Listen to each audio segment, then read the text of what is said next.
Coucou tout le monde, j'espère que vous allez bien. Donc aujourd'hui on revient dans une nouvelle vidéo. Donc je suis désolée pour le manque de vidéos. Comme vous le savez, je le répète et je répéterai, je suis à l'école. Donc du coup j'ai beaucoup moins de temps. Vraiment, j'ai vraiment pas le temps de faire des vidéos ni même de scraper. C'est vrai que tout de suite c'est vraiment la course, c'est une catastrophe. J'ai du mal à tenir, enfin j'ai du mal à suivre les deux bouts, donc principalement je me focalise sur mes études, le scrap arrive après, ce qui est quand même logique, je pense que tout le monde est d'accord avec moi. Donc du coup j'ai du mal à avancer dans mes projets, j'ai beaucoup de vidéos à rattraper, mais c'est très difficile de pouvoir satisfaire tout ça. Donc là j'ai quelques minutes, donc du coup je vais vous présenter la vidéo que je voulais, enfin les produits que je voulais vous montrer. Enfin les produits, c'est pas des achats, hein, pas du tout. Donc vous étiez très nombreuses à me demander comment je faisais certains embellissements. Hélène avait fait d'ailleurs une vidéo là-dessus sur la webcam. Moi, je vais présenter d'autres matières pour faire en fait ce genre d'embellissement. Voilà, c'est des embellissements que vous faites avec des moules, tout simplement, des moules à pâtisserie. Généralement, on les trouve sur Amazon. Enfin, moi, je les trouve beaucoup sur Amazon. Donc, je vais vous montrer. Donc, vous allez voir, il y a plusieurs couleurs, c'est normal. Donc, voilà, il y a ce genre de petites choses-là. Vous en avez des plus petits. Voilà. Ce genre de petites choses. Donc, il y en a, c'est pas parfait. Hein. Ensuite, bah, j'ai les roses. Donc, pareil, il y en a qui sont pas parfaites. Il y en a même qui se décomposent. Parce que, bon, c'est quand même très fragile. Puis, ça fait un moment que je les ai faites. Voilà. Donc des petites roses, des petites choses comme ça. Il y a vraiment plein d'autres choses. Hein. Moi je suis fan de ce petit napperon. Il est trop magnifique. Hop. J'ai des petits papillons aussi. Oh, attendez, je vais poser ça. Vous allez peut-être mieux voir. Voilà. Donc voilà. Donc en fait je réalise tout ça avec des moules en silicone que vous pouvez trouver sur Amazon. Donc moi par exemple je me suis trouvé celui-ci sur Amazon. Donc je les avais présentés dans une vidéo. Voilà, il y a celui-là. Entre deux, je me suis... Je sais pas si vous l'avez vu. J'ai acheté celui-ci à Adeline. Je le trouvais trop mignon avec la fougère. Et il y a lundi, enfin, comme vous le savez, le 7 septembre, c'était mon anniversaire. Du coup, j'ai reçu une superbe enveloppe de Marina. Et du coup, elle m'a envoyé des petits moules. Donc là, il y a des flocons. Et là, il y a Hello Kitty. Voilà. Donc, j'utilise différentes pâtes. Je travaille avec 3 pâtes différentes. J'ai travaillé la première, donc les embellissements blancs que vous voyez là, ce sont des embellissements qui sont faits avec la Fimo Airlight. Donc je ne peux pas vous la montrer car j'en ai plus, mais vous pouvez trouver une vidéo que j'avais faite sur justement la Fimo Airlight, enfin les différents embellissements que vous pouvez réaliser avec la Fimo Airlight. Donc n'hésitez pas à aller la voir. J'utilise aussi... le papier d'argile de chez Stampin' Up, mais Stampin' Up ne le fait plus. Il me semble qu'il ne le fait plus et du coup je n'ai plus grand chose. Mais bon, ça va. L'avantage du papier d'argile, c'est que les finitions sont vraiment très jolies. Alors je crois que j'en ai à la Fimo. Je crois que j'en avais fait. J'en avais fait une ou deux, je crois. Oula, il y en a un qui est cassé, il faut que je fasse gaffe. Enfin bref, celui-là je crois. Il a été fait avec les Fimo Airlight. Donc en fait, les finitions sont vraiment parfaites, très jolies. L'avantage, c'est que ça fait des super détails. La Fimo Airlight, c'était un peu plus difficile. Je trouve qu'au niveau des détails, c'était un peu moyen. Est-ce que ça vient du moule ou est-ce que ça vient de la pâte? Je ne sais pas trop. Par contre, c'est beaucoup plus fragile, la Fimo Airlight. Après, il y a la webcam, alors je sais pas, je ne l'ai pas, je n'en ai pas encore acheté, parce que j'ai des pâtes à la maison, donc il faut que je termine celle que j'ai, hein. Je vais pas m'amuser à racheter d'autres pâtes. Sinon, j'ai acheté celle d'Action, que je vous avais montré, enfin je sais pas si je vous avais montré dans une autre vidéo. Je suis désolée, hein, je suis... Voilà, donc c'est ça, c'est de la Modine Clé, donc c'est une pâte, comme la pâte Fimo, hein, c'est une pâte molle, hein. Elle se manie très bien, elle se travaille très bien. Je veux dire, il n'y a pas de souci avec ça. Elle est vraiment très sympa à utiliser. Juste, j'ai été déçue. Je pensais qu'elle était blanche, mais en fait, elle est grise. Bon. Je me suis dit, c'est pas grave parce que... Vu que c'est pour mettre dans de la patouille, vraiment, je ne mets pas ça en décoration. Je m'en sers beaucoup pour faire des fonds. Je lui dis c'est pas grave, j'ai la grès, je vais m'en contenter, il n'y a pas de souci.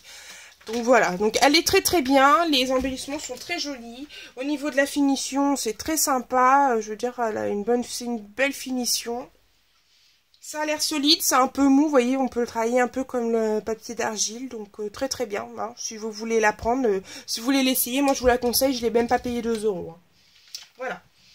Alors, on m'a demandé aussi, alors il y a Killer, je crois qu'il m'avait demandé, puis il me semble, hein, je ne suis pas sûre si c'est toi, n'hésite pas à me demander, à me redire si c'était toi ou pas, comment je procédais pour mettre la Fimo Airlight, comment je me débrouillais pour faire en fait... pour bien combler les trous et bien faire un embellissement. Alors du coup, je vais vous montrer, hein, c'est pas du tout compliqué, vous allez voir. Je suis juste en train de faire un petit truc, non, c'est pas ça. Voilà. Alors, vous allez prendre de la pâte et vous allez prendre votre moule et une spatule de bricolage. Je m'en sers, elle est très très bien.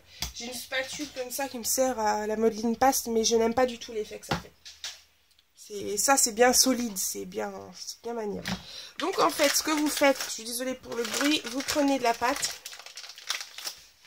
Alors évidemment, la pâte de papier d'argile, généralement vous en avez sur les mains, donc n'hésitez pas à vous laver les mains après. Donc vous faites en sorte de bien la ramollir. Généralement, elle se ramollit très très bien. Alors moi ce que je fais, voilà, je la travaille bien.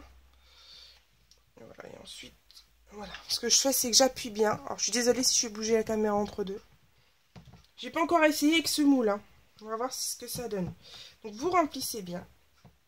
Parce que j'ai des filles qui me disent, mais j'arrive pas à combler tout mon moule ou j'arrive pas à le démouler. Bon. Une fois que vous avez bien appuyé, vous avez bien mis votre pâte, vous allez commencer à gratter. N'y allez pas brutus en faisant ça, en enlevant, essayant d'enlever toute la pâte. Vous y allez doucement. Moi, je sais que je travaille délicatement ma pâte. J'enlève le surplus de pâte sur ma spatule. Je n'hésite pas à retravailler. Quand vous voyez que... Quand des fois vous grattez un petit peu, ben il y a un petit bout de pâte qui va s'en aller du moule. C'est pas grave. Vous pouvez retravailler après. Enlevez déjà votre surplus.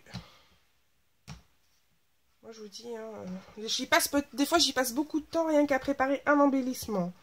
Mais je préfère prendre mon temps. Vous voyez, hein, là toute la pâte s'est barrée. Hein. Pas grave. J'ai bien recomblé. Je retravaille. Puis la pâte j'ai peut-être retravaillé aussi. Hein.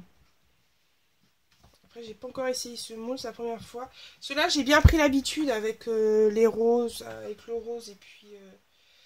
les petits napperons, les petites roses et tout ça. Celui-là, c'est la première fois que je le teste.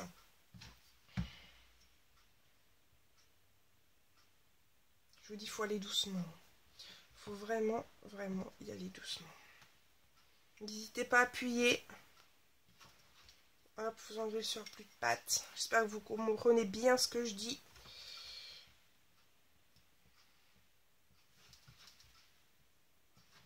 Voilà. Donc voilà. Donc là, mon embellissement est bien comblé. Voilà. Alors, ensuite, rien de plus simple. Vous attendez que ça sèche. Il n'y a pas de miracle. Ça sèche en 24 heures. Alors, soit vous prenez le risque de démouler maintenant et vous pouvez complètement déformer votre support. Soit vous attendez le lendemain et là, ça s'enlève très très bien. J'en ai pas là de près, mais alors je peux vous dire que une fois que c'est sec, vous avez juste à mettre votre support à l'envers. Vous tirez discrètement, lentement. Quand vous voyez par exemple, vous commencez vraiment doucement à enlever. Voilà, vous n'y allez pas brutus. Et voilà, normalement votre embellissement s'enlève tout seul. Moi ça marche bien. Quand vous voyez que des fois, quand vous enlevez, je réessaye, je remets un peu comme ça. Quand vous voyez que ça commence à coincer, vous prenez votre spatule et vous appuyez dessus comme ça. Et là vous continuez à tirer. Si vous voyez que ça rebloque, vous avancez un peu et là vous commencez à retirer. Et ainsi de suite. Et là votre embellissement, il est nickel. Voilà. Donc voilà, donc celui-ci, je ne vais pas le démouler maintenant parce que bon, je viens de le faire, donc j'attendrai demain avant de le démouler. Voilà. Donc voilà, j'espère que cette petite présentation de ces petits embellissements vous auront plu. Ce qui va suivre dans cette vidéo, c'est une petite création pour voir, comme ça vous allez pouvoir voir ce que je fais donc de ces petits embellissements. A tout de suite!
Voilà le résultat de mon tag, donc j'espère que ça vous a plu. Désolée, c'était en mode un peu accéléré et puis avec un peu de musique, tout simplement parce que voilà, j'avais envie vraiment de vous parler, enfin de vous montrer le tag en lui-même et pas forcément vous parler au moment où je le faisais. Donc voilà ce que ça donne. Donc voici le genre de choses que vous pouvez réaliser avec ces petits embellissements. Vous avez vu, j'en ai utilisé des blancs, j'en ai utilisé des gris. On ne voit même plus la différence. On voit celui-ci, je crois que c'est un gris, on voit même plus que c'est un gris parce qu'au final, j'ai mis beaucoup d'encre, j'ai travaillé avec le gesso, les encres et tout ça. Ici, celui-ci, je ne sais plus si lequel des deux était gris aussi, je crois que c'est celui-là. Enfin, voilà. Comme quoi, voilà, vous n'avez pas besoin, si vraiment cette pâte vous convient, moi, elle me convient, donc je continue à la travailler très très bien. Voilà, et j'ai juste rajouté un petit embellissement capsule. L'intérieur, c'est un sticker de chez Mambichit. Donc voilà, j'espère que ça vous a plu, j'espère que la vidéo répondra à vos questions. Et en attendant, je vous fais des gros bisous et je vous dis à bientôt. Bye bye.